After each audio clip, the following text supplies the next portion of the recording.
The Evil Within's highest difficulty Akumu is a very merciless survival horror experience where every instance of damage will finish you off. I've played this mode twice on stream before with slightly varying results, and originally wanted to do it again for the game's 10th anniversary in October, until I decided to play it sooner instead as a tribute to the mental gymnastics that Microsoft was up to, but playing through it normally wasn't good enough anymore and my masochistic tendencies craved more. So today we will find out if I can beat the Evil Within's Akumu difficulty without ever using the green gel to upgrade our abilities. Our journey begins with our police crew arriving at Beacon Mental Hospital to investigate a mass homicide, only for our protagonist Sebastian to be nothing personal bitched and dragged into the hospital's basement. Chapter 1 has very little to note as it is a very scripted stealth tutorial, not to say I didn't die once of course, but it was easy enough to escape the hospital and its chainsaw wielding maniac, to then be greeted into Chapter 2 with the first major stealth segment. I'm a huge fan of these, as these are the parts of the game that really shine in terms of approachability and gameplay. We die a bunch here and there as well, but overall we made it through the segment with stealth and utilization of all the traps in the area, after properly testing them first of course, and I tried my hardest to never use my gun and conserve as much ammo as possible, as using it was guaranteed to struck disaster. And we also cheated an Akumu death in this segment as well, which was very exciting. Yo, what the fuck was that? Wait, I live?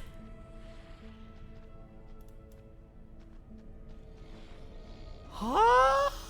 Chapter 3 is where the death slightly mounted as I attempted a bold strategy. This area is flooded with late game enemies on this difficulty, most notably a guy with a gun, a sniper and a Rubik clone. However, if you trigger the boss fight with the chainsaw guy early and kill him, the entire area gets automatically cleared and becomes free to explore. So that's what I tried, threw a grenade into his cage and readied my defenses. What I didn't know at first was that a bunch of enemies decided to join the party to make this fight way more complicated and also way more terrifying. Ah!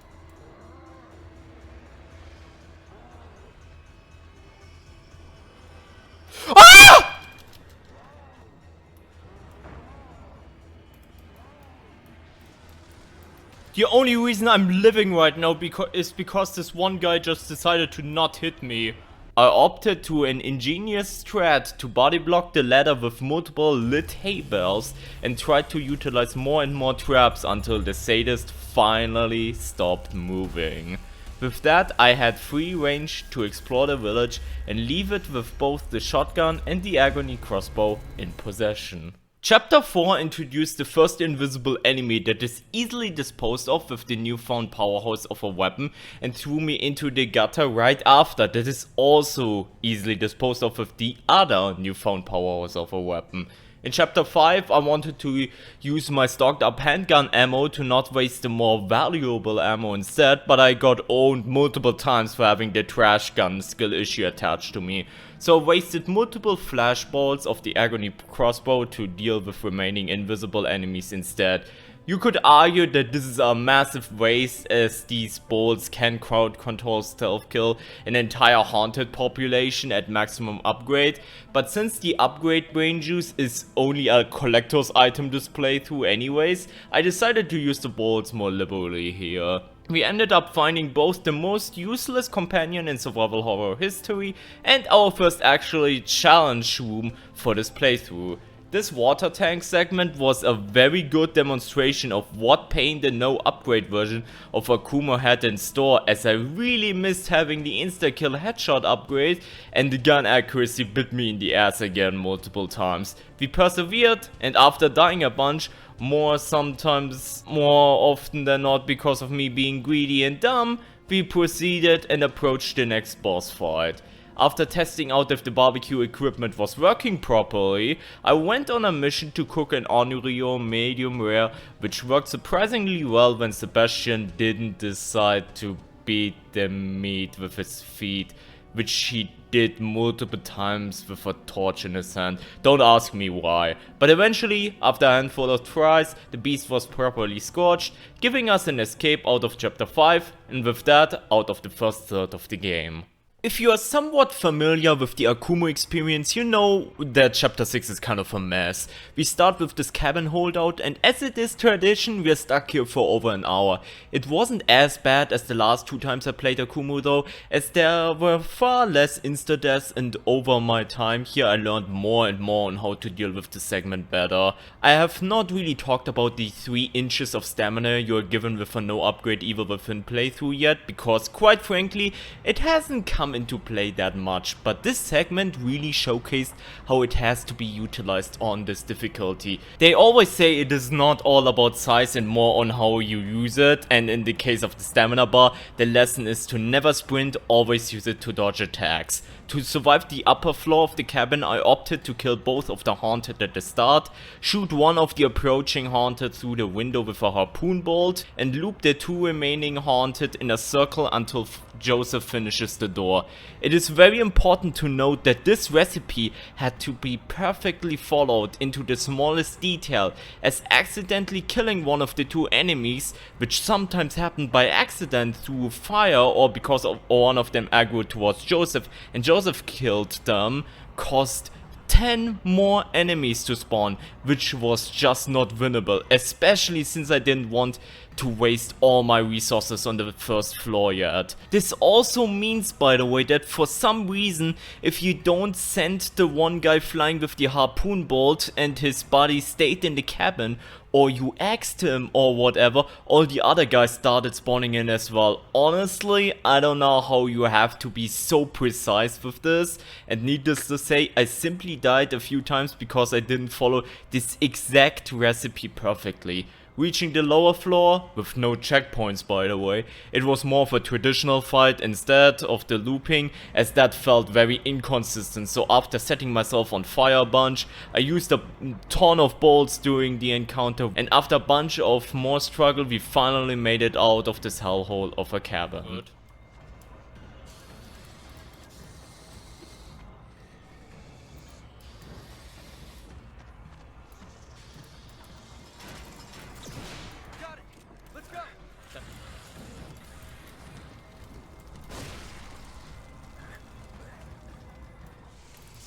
As many of them. You've got time to complain.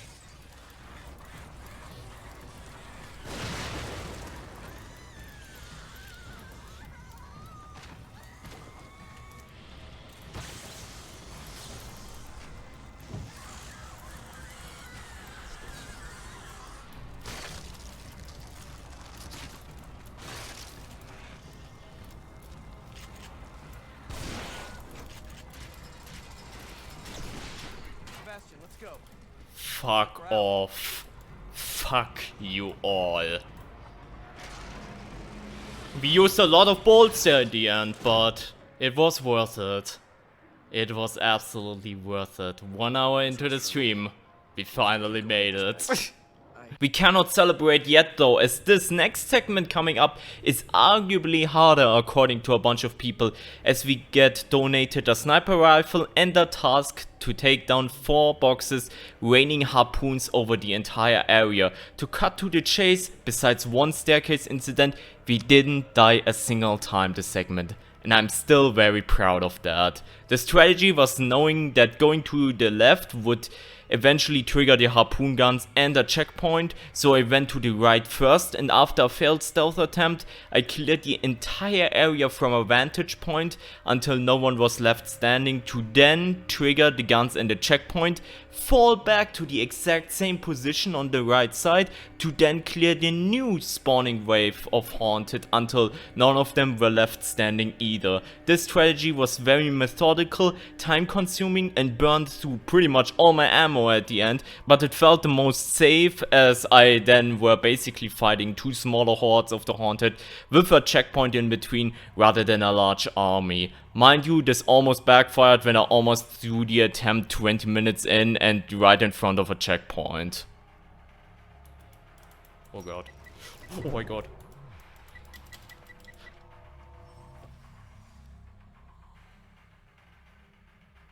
Why is everything bound to space? Ah! I'm a god gamer! I don't know anything! If it wasn't for me showing off the pro gamer skills, I would have lost a ton of progress here. And also, I'm very happy to report that Joseph was very useful, as he truly helped me out when my ammo reserves started to dwindle. I take back what I said about him earlier, at least for this playthrough. With all the haunted taken care of, we took our time to shoot the boxes from the sky and beat the sadist at the very end of the segment. Unfortunately, this was the first time I had to craft bolts from scraps, as I really was low on everything, but nonetheless, we beat him and made it to the infamous part of the game with only one death, as in the staircase incident on the record. If you're struggling on your own runs, I highly encourage you to go for the same strategy, as it really helped me out to make the segment a lot easier. The rest of chapter 6 was more chill luckily, after denying some haunted access over this bridge, which I don't know how it works, I just need to know that it does work. We're facing 2 boss fights. 9 and Sane were pretty easy to deal with by hiding like a coward and taking shots when I had the opportunity. After 9 died though, his brother went ultra aggressive, so it turned into a long fight, since I had not many openings to strike. Still, both giants fell with no new scratch to show for it. I can't say the same for the Sentinel though. The dog jumped, humped and stepped on me multiple times, sometimes with very generous hitboxes attached to it. He eventually became very easy to deal with though, as a combination of shock and explosive bolts CC'd the living shit out of him and let me escape this area, and with that chapter 6. And with around maybe 50-ish deaths only during this chapter, I felt really good about myself moving forward, especially considering the no upgrade part of the challenge. Chapter 7 is a lot more chill compared to chapter 6. We are exploring the catacombs, play with some traps and are making friends with the local alter ego population, who with no upgrades are absolute bullet sponges. The main resident of these catacombs is the Keeper, who we are fighting in a boss fight at the very end. I definitely used way more bolts here than I wanted originally, since he respawns a ton anyways, and the juice he drops doesn't help me this playthrough, but I needed to buy time to turn off the toxic gas. After getting a proper face massage, we cracked the safe and escaped chapter 7 into the shortest chapter in the game, where we ended up getting another face massage. But other than that, we cleared the chapter with no further deaths. Chapter 8 can technically be beaten without using many resources, but I went for a more safe than sorry approach, so I used more ammo than necessary. Chapter 9 was a bit more complicated again, as we reached the mock-up Spencer mansion and Ruvik started nothing personal bitching again, only this time instead of dragging us to the basement, he wanted a piece of the cake immediately, and he was so desperate for it at times that he started to enable infinite stamina for himself, which I simply couldn't keep up with. I think Rubik didn't like that. I'm not sure, chat, but I'm pretty sure he didn't like that. Why are you so— oh! He tried to gap me. Hey, asshole. Why are you walking that far? Wow!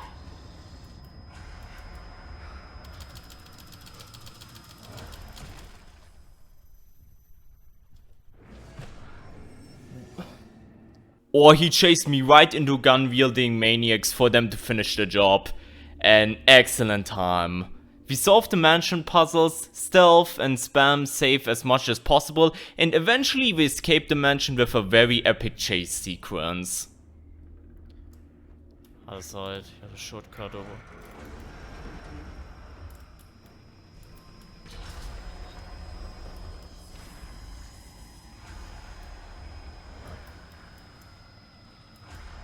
Now he's—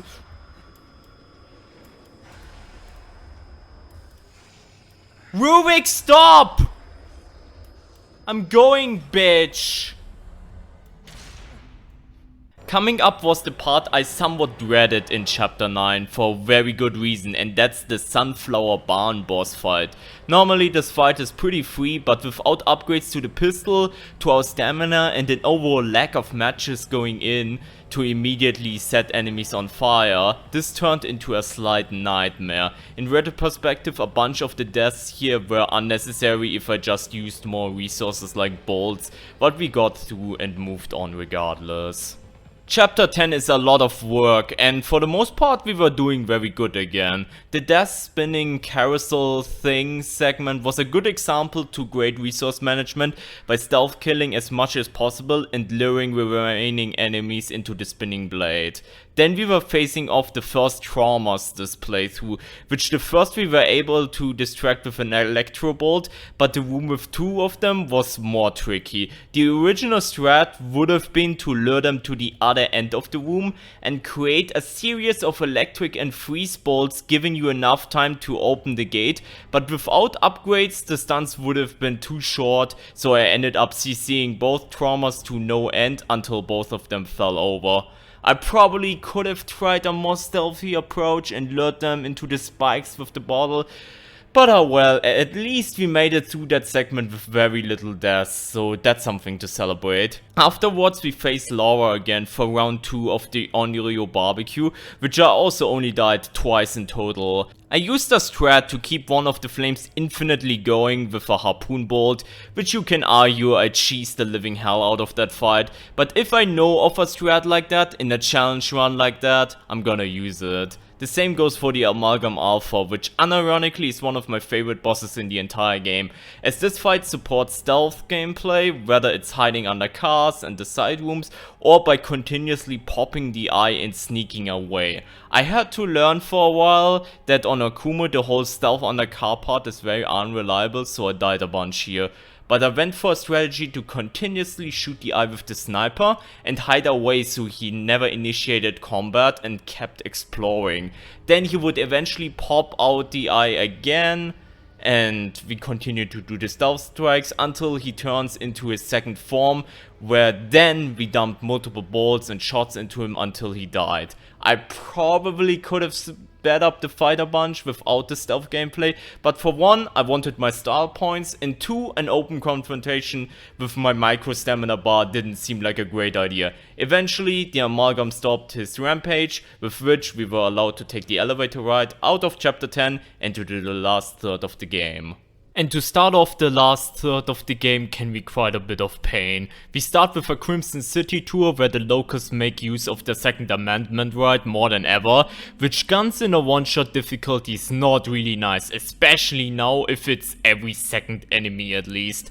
This construction site, which is the first area in this chapter, already foreshadowed the potential pain that would await me with no upgrades. I failed to stealth here and pretty much lost all my ammunition when I left the Amalgam Alpha underground garage just a second ago.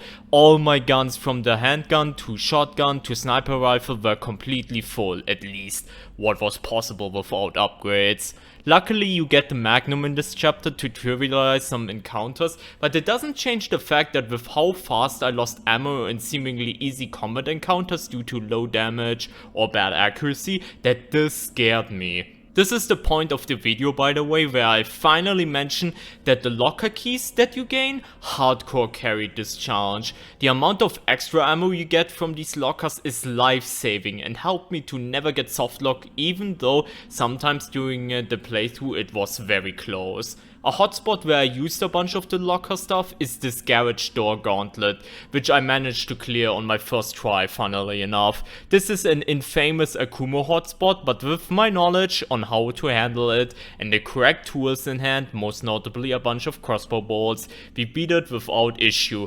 Wish I could say the same about the gondola segment. I'm hoping that it's less on me and more on the shitty gun again, but you be the judge.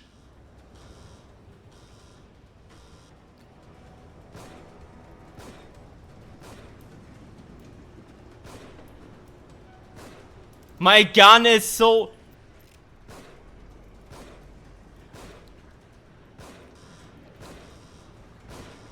Okay! Okay! The rest of chapter 11 wasn't really spectacular as we survived the fish obstacle course, ran past our machine pistol friend problems and stealthed and flashed our way out of this flammable gas warehouse. This chapter is the longest in the game and I was very happy for the moment that I made it out with not that many deaths. But don't you worry, dear viewer, the optimism was soon to vanish. Chapter 12 was probably the most painful to me, and even though it could be that I didn't die as much as in chapter 6, it did feel like it. And it was also the chapter I tilted the most, but realistically speaking, can you blame me with how some of these explosives had insane range? What? How some molotovs hit me through the ceiling, and how I beat Heresy multiple times but these stupid bug things finished me off then. I was stuck here for a long time and slowly lost my mind. It was definitely not a fun boss ride at all. What am I supposed to do?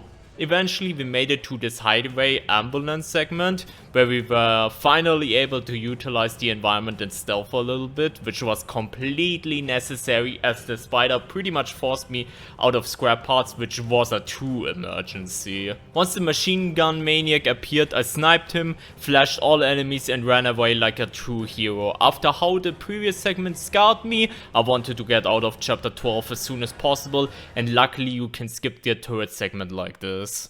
Chapter 13 put me against the ropes, entering it with practically no ammo and no scrap parts. Luckily for me, there was a stealth pod coming up in this Hotel Prestige where, after a few attempts, I could prove my worth and resource management. Okay, he's finished. Almost didn't get that for some reason.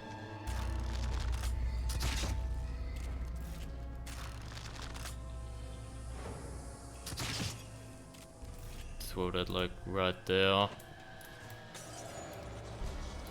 Could have made it funny and did light that up like right under his nose and set him on fire. That's probably possible.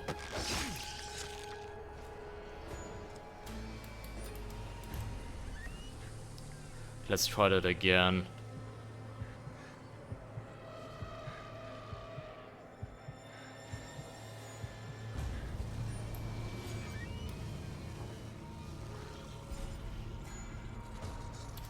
Okay, we got him. That, you know, their friends are getting killed. But nah, these zombies don't have that teamwork power as well. Wait.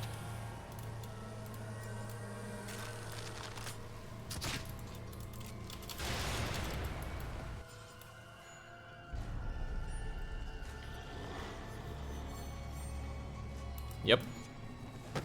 And with that, we made it through that segment, not only not getting hit, but also without being detected, which I'm proud about, okay? The rest of chapter 13 was pretty uneventful, as we ran the kitchen obstacle course with these murder Roombas, and we met the keeper from chapter 7 again in the freezer, where I had to dump in all the ammo into him that I saved by stealthing earlier. Dude, these no upgrade guns are very ass. Chapter 14 is that chapter which on continuous replays you realize, oh yeah, that existed. We managed to stealth through the subway, which we had to use a lot of harpoon bolts to get rid of hard enemies here. I really missed the flame harpoon upgrade here. And then we went into Crawl's Nest, which was really not that eventful until we faced off and I dumped all the saved up magnum ammo into that thing until it died. Not really that spectacular. There's a reason why a lot of people forget about this chapter, even though I like the theme a lot. And with that we reached chapter 15 and therefore the last chapter of the game. There was one last challenge that really brought me pain, and that was the eye gauntlet, as I died over and over, but eventually I persevered.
The last double keeper fight was pretty easy again, as in I dumped all my shit into them and abused the spike infinite until they both died, and the final boss fight against Ruvik was also really easy, obviously since it's mostly gimmicks. Not to say that I fucked up the last shot ones to reflect the gun accuracy this playthrough, but we beat the Evil Within in more sense than one, with 333,000 green gel to spare and ended the challenge. And even though the slightly above 200 death count is pretty irritating as lots came from unnecessary deaths or chapter 12 or 15, I was very happy with the challenge and think it was a good time.